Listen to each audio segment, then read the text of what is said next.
in terms of you've had the experience of motherhood, of having a child, which dislocates anybody who goes through that. But then, as it were, most people, even creative people, then go back to doing what they did before.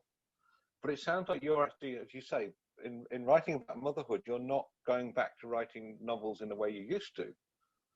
You've actually gone through a life-changing experience. You have child, you have the chaos that goes with it, and then you've also decided to go back to what you did, a writer, but do it a completely, or embrace a different way of doing it. That's is that part of the journey? Was that, where did that drop, as it were? Is that planned? You just think, okay, I'm not going to go and write the great crime novel or the great downturn novel. I'm actually going to write about myself.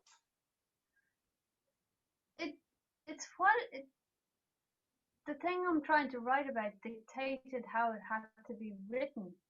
Like my past novels, I use male voices. There's nothing male about motherhood. I remember at one point wishing I could return to write another Tenderwire because it's a thriller plot and it's fun. Whereas my experience in motherhood was not the word that I would have reached for. I found a lot of it quite traumatic, and I remember thinking there's nothing funny about motherhood. I think funny has always been a big part of A, what I love in writing, and B, what I love in other people's writing, and B, what I love writing funny things in my own work. And I really hit a wall and thought this is not funny. There's nothing funny about this. And actually the opening of the novel is not funny.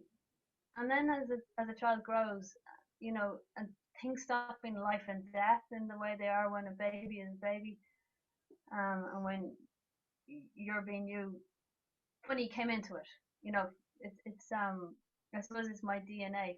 But a lot of the novel is about saying goodbye to who you are, because the person you were is no good to you when you're a mother. Like in my case, the artist, the person who went out, the person who was free, that person's dead. It's like you're mourning the dead girl, and that's what motherhood is.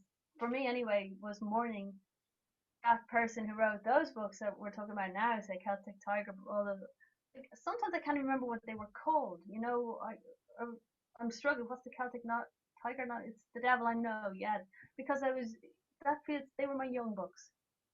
You know, now I'm onto middle age, which is really interesting in its own way. You know, you always hear about people going on about mortality. Oh yes, mortality becomes a big thing when you have a child, and it does.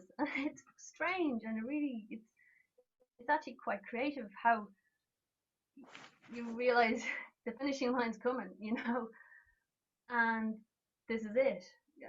So I want to write about that stuff, not in a bleak way, but just in an acknowledgement of it way, because we are humans. This is the deal, and that seems my new task now. You know. But even as you did, of course, you described it with humor. And The Devil I Know is a very funny book. Thank you. I hope so. Oh my goodness. I hope so. And I'm thinking particularly about Hickey, the builder developer character. Where did you find him? In my class in school, in primary school. He was just, again, it was this business of keeping it local, and I just remember this kid who was the biggest messer. But there was a sort of entrepreneurial glint in his eye, if you know what I mean. Now, he didn't go on to be a developer, that guy, and I still see him knocking around. But like, I just thought, what if you gave him a load of money? You know, how is that going to work out if he goes to the bank and they go, yeah, here's loads of money, knock yourself out? And I did thought this is what Hickey would do, and I let Hickey loose. And you know, because I felt I knew who Hickey was as a kid, I felt confident writing him. You have to feel like you know who your characters are, you know, because you do live with them. You live with them for years. So that's why I took this fella.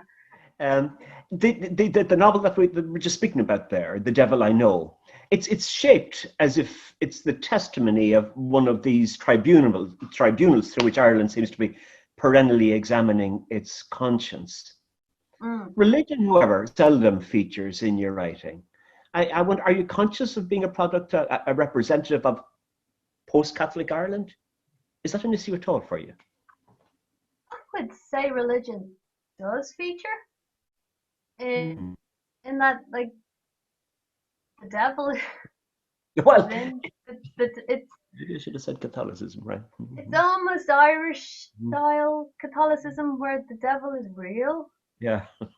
And the devil's a player, and the devil's going to get you. You know, if you sin, you will pay the price. So, I mean, that structure is there. Right. I am schooled in Catholicism, you know, as the height, I don't know what proportion it was. In my day, it felt like about 95% of kids were in Catholic schools. And I'm a product of that, and it comes out, you know, like the new novel has Mary, as in Mother Mary, Mother of Jesus. She's there, and not because I'm religious. I'm not.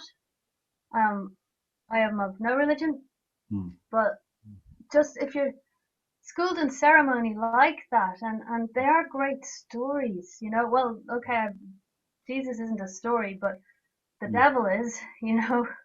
So if these stories are,